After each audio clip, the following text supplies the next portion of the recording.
Good evening and welcome to the question and answer series for Anash.org. This week Wednesday is Rosh Chodesh Av, which starts the 9 days. And I want to review some questions that come up yearly. First of all, we have to know the 9 days starts Tuesday by the Shkia. This the Mugen Brum writes that the 9 days, once it comes to Shkia, you have to be machmer all the halachas of the 9 days. So therefore, Tuesday afternoon, you want to eat dinner, which is fleishiks. Since in the 9 days you don't eat meat products, so therefore you should eat dinner and try to finish it before the Shkia. But b'shas hatcha gudel, if you start before the Shkia, some poskim say you're permitted to finish it till the tzes. But hakapunim leketchila, for sure, you have to make sure to finish it before the Shkia. This is what the room paskins. Now we know you don't wash laundry in the 9 days. You could wash laundry for infants and toddlers, but you cannot wash laundry children which are older than that. So therefore, you have to wash all the laundry before the 9 days, which will be enough for the 9 days. Infants, since they keep on making themselves dirty constantly, so as much as outfits you can have, they're going to get dirty. So it is mutter for you to wash their clothing. But even though you have had to wash their clothing, you may not put in clothing from adults or from bigger children, which you are not permitted to wash, and you don't say, since the machine is working, there's no difference, you don't do any more work. It is still also to wash laundry for children which are older than that. For an adult, if somebody has no clothing at all, everything got dirty, then he is permitted to wash that one outfit which he could use, but he cannot wash all his own laundry. When it comes to linen, the same thing. You cannot wash linen and sleep on new linen in the 9 days. So therefore, when you want to change your linen before the 9 days, you should change it this year on Monday. Because if you can change it on Tuesday, by the time you go to sleep, will be Tuesday night. It is already after Tzeis HaKechuvim, and then it's already Rosh Chodesh. It's already in the middle of the 9 days. The 9 days started already. So therefore, you should change it on Monday. So therefore, Monday night you're going to sleep on the linen. It is already used. And therefore, you could use it the 9 days. But if you change it on Tuesday, so by the time you go to sleep, you are sleeping in fresh linen in the 9 days, which is not permitted. But worth to note that if you have a guest who comes in the 9 days for Shabbos or for a night, you are permitted to change the linen, because you don't give for somebody else linen which was used, and therefore you are permitted. The poskim say you could have no problem to changing the linen, and he could use that. The same will go also if somebody goes to a hotel during the 9 days, and then the 9 days, and the hotel washes linen every day. So basically you're going to sleep on linen which is clean, even though you have no problem, because a person cannot sleep on dirty linen for somebody else slept on it. So therefore, you are permitted to sleep on that linen. Another question which comes up constantly every year: may I water my plants, my grass, my trees in the 9 days? The answer is yes. Anything which is planted already, and if you're not going to water it, it's going to die, you could water it. But you cannot plant new trees or new grass, etc.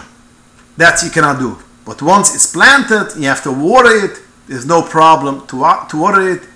And the same will also go Me'ikar Adin. There's no problem of cutting the grass if it's overgrown. But Lamasa, this is your minig lahachmer, not to cut the grass in the 9 days. Question comes up constantly too. We know we don't eat meat products in the 9 days. Is it permitted to eat a parva product which is cooked in a pot which is fleishiks? The answer is yes.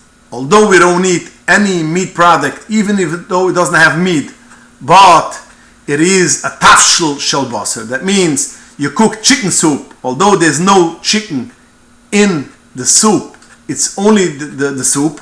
You took out the chicken, but since it's a tafshel shel basar, it's a meat product, you are not permitted to eat it in the 9 days. So that's only a product which was basically cooked and had real meat or chicken. But if it was a part of a product and you only cooked it in a pot which is fleishiks, there's no problem to eat that. And even if the pot was used within the 24 hours of cooking meat, so it is called a ben yoima, even though it's a ben yoima, you could still eat the part of a product and part of a food in the 9 days because after all, it's part of it and it's not fleishiks.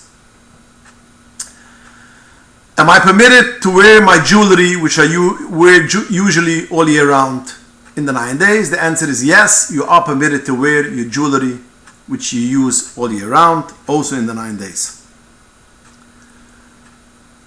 I got a question this week. If I am looking for a house and I'm serious into one house, may I sign a contract in the 9 days? The answer is yes. You could sign a contract in the 9 days, there's no problem.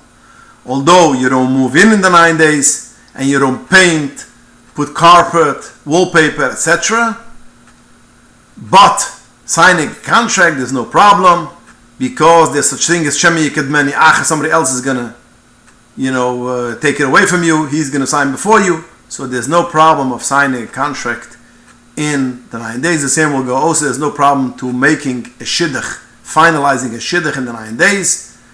With the same reason, Shemi Yekadmeni Acha, there's no problem. You can also make a lachaim, a commitment according to the halachas of which is permitted in the 9 days, but it's permitted to make lachaim in the 9 days for a shidduch.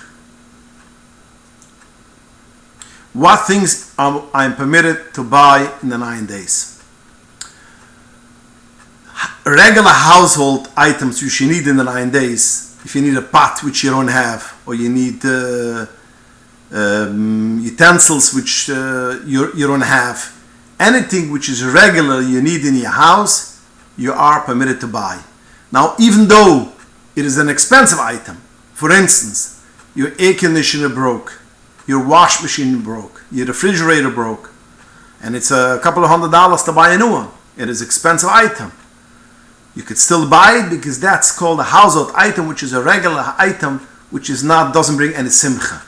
But you don't buy silverware, you don't buy china, you don't buy jewelry, you don't buy expensive stuff which bring simcha. The same thing, you don't buy furniture in the 9 days, but a thing which is a household item which you need to have and you want to use it in 9 days, like a refrigerator, etc., you could buy in the 9 days.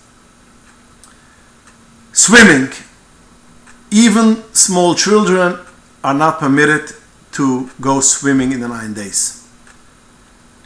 But they could go you could go into the sprinkler system. Some poskim want to be machman on a sprinkler also, but other poskim say sprinkler is not a problem, and I feel also that because that's not the inner of a rechitza, it's more like a fun, it's not a simcha digazach, it's not a rechitza. So therefore, there's no problem of letting the children go to the sprinkler.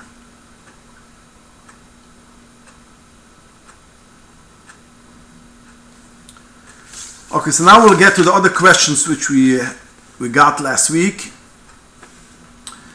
May a person tell another person, I'm not going to the chasana in Brooklyn because I want to go, he wants to go private with his wife. That means somebody asks you, are you going to the chasana in Crown Heights? And you answer, no, I'm not going. Because you want to go with your wife privately, you don't want to have other people in the car. Are you permitted to say this lie or not? The answer is like this. There are some poskim which say you are permitted. Because we know the Gemara says a person is permitted to change the truth because of Darkei Shulam. That means if a person is afraid, if he's going to say for his friend, you could come along with my wife and me in car, my wife will be angry because she wants to speak and be together with me and drive privately, or because she can't stand that person, he talks a lot, etc. So if I'm going to bring him along, my wife is going to become upset. So with my Darkei Shulam, I am permitted to say I'm not trying to that chasana, and therefore I cannot take you along. Because I am changing it with my Darkei Shulam. But there is a Sefer Chassidim in Simon Tuf Chavuv which writes that whatever the Gemara says you are permitted to change the truth with the Darkei Shulam, that's only on a thing which was in the past. A thing which is not in the past, it is in the future, you cannot say a lie. That means if somebody asked you, tell me, were you by the chasana when I made chasana? I don't remember. And you say, yes, I was. Although it's not true. But in Darkei Shulam, he doesn't say the full truth, or he says a lie. Because this is what the Gemara says, you are permitted to say Darkei Shulam. Because it has to do with the past. But anything which has to do with the future, that means, are you going to that chasana? You cannot say a lie, even with Darkei Shulam. And the Alter Rebbe, in Arachaim Siman Kif Yevov, brings down this Sefer Chassidim La Halacha. So therefore, we Chassidim of the Alter Rebbe, which passed according to the Alter Rebbe's Psukim, we cannot answer for such a guy that I'm not going to the chasana because you want to with the Darkei Shulam. Because since it has to do with the future, not with the past, it is also to say a lie. Question. May I braid chalas on Yontef? Or is it the problem of boina? The poskim speak about this and say that it is not a problem because it's not considered like a binyan of a tzira or like siva, and therefore you could braid a chala on Yontef. The Shvile Duvid brings it down, and the Bar Moshe, she was Bar Moshe for the Britzin Roof, and other poskim say that since Yontef you are permitted to bake, you could also braid the chalas on Yontef, and there's no problem of boina by doing that. Question. May I use an aerosol spray on Shabbos? The answer is like this. The Gemara says in Yerushalmi Masechta Shabbos, the Remu brings it down on Siman Shin Yites. If somebody spits on Shabbos and it gets scattered through the wind, he's chayiv chatas mishim zoyre. So therefore, I once heard somebody wanted to say that if you use aerosol spray, since when you press the button it gets scattered, so that's a problem of zoyre. It might be a problem of a chayiv chatas. But Lamaisa the Menches Yitzchak in Chaylik Vov Simach Vov writes that there's no problem using aerosol on Shabbos because not the wind is spreading the water, it is the pressure of the can, and by pressing the button on the can, that makes it. It's not the wind. And since it's not the wind, it's not a problem of zoyra, and you can use it like kitchil on Shabbos. So therefore, if you want to use Lysol or any other aerosol in the toilet, you could use it on Shabbos with no problem. Question. May I use perfume on a body on Shabbos. There is a Tirzuov in Siman Tuf Kiv Yid Aleph, and Hilchas Yom Kippurim, that you cannot take perfume and put it into the water and wash your hands with it. Once upon a time, they used to put in perfume in the water, and when the Kahanim, when they used to wash their hands before Dichening, before Brechas Kahanim, they used to wash with that water, and it had a scent. So the Tirzuv says you cannot do it because it is a problem of Moira Draich B'mayim. And the Tirzuv says even if you put in the perfume before Shabbos, so it's not Moira Draich B'mayim because you put it in already before Yom Tov, but it is a problem of Moira Draich B'yidayim. That means you are creating and making a rayach and a scent in your hands, and it's also to do it on Shabbos and Yom Tov. The Mungavruam says no. If you're putting it in Shabbos, then it's a problem because you're moile draich b'mayim. You're putting in a scent into the water. That's a problem. But if you put in the perfume in the water before Shabbos, so basically you're not moile draich b'mayim. You don't put in a scent in the water. By using the water in Shabbos and Yom Tov, there is no problem because there's no such thing as moile draich b'yidayim. The Chacham Tzvi says even putting it in the perfume in the water in Shabbos is no problem because there's no such thing as moile draich b'mayim. So we have three shittas. The Tirzuv says even if you put in the scent in the water before Shabbos, it's a problem because you making your hands have a scent is also a problem. The Mungavrum says if you put it in before Shabbos, that's no problem to using on Shabbos, but you cannot put it in Shabbos. According to Chacham Tzvi, you could do it, there's no problem at all. The Alter Rebbe, although usually passes like the Mungavrum, so according to the Mungavrum, you could use perfume on Shabbos and Yom Tov because this was already made before Shabbos.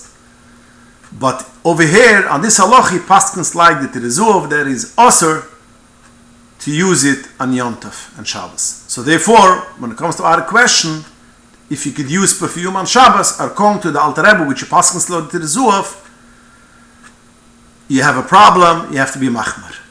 Laisa tzoyrech, b'mukim kvod abrias, you could use b'shas atchak, the heter of the Mungavrum and of the Chacham Tzvi.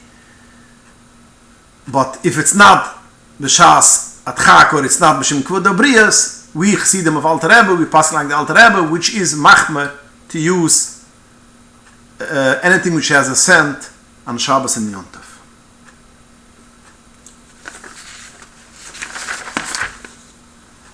Question: we are a family of all Kahanim with 3 brother-in-laws which are Yisraelim, and we want to go for Shabbos in a hotel.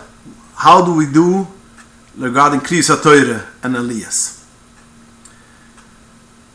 The Mungavruah Mesim Kif Lamed Hai brings that Shekile Kahanim, or a family which are all Kahanim, there's no problem, everybody is Oile.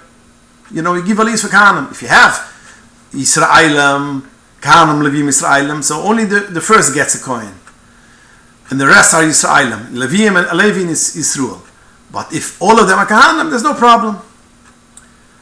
But in this situation, which your family are basically all Kahanim, but there's 3 Yisraelim, so it's advisable to do like this. First you give 1 kohen, you should be oile kohen.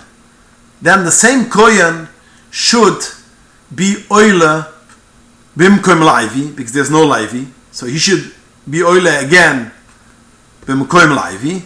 Then you should give the 3 Yisraelim, they should be oile the next 3 aliyahs, and then the rest aliyahs you give back for the other kahanim. Again, 1 kohen should be oile kohen and bimkoim laivi, then the 3 Yisraelim, and then you give it for the rest of the kahanim. Question: what bracha is oat cake? Like this rice cake and a corn cake, what bracha is a oat cake? Oats is usually a mezonos when it's baked, cooked, but what bracha is it when it's an oat cake like a rice cake? The answer is the bracha is a boire priadumu, because we know whole grains, even though it's from the chameshes aminam, it is a boire priadumu. If it's cooked and it gets mechuber, it gets nismach, and mechiber gets connected through cooking, then it becomes a mezoinus. But this rice cake, oat cake basically, is not cooked. It is compressed through heat and pressure. And it's full grain, which is pressed by heat and pressure. So therefore, the brocha still stays a boire priadumu, and it's not a boire mina mezoinus. Okay, we'll stop here, and please join us for the next shir next week, and send in your questions to inbox at Anash.org. Have a good night and a good week.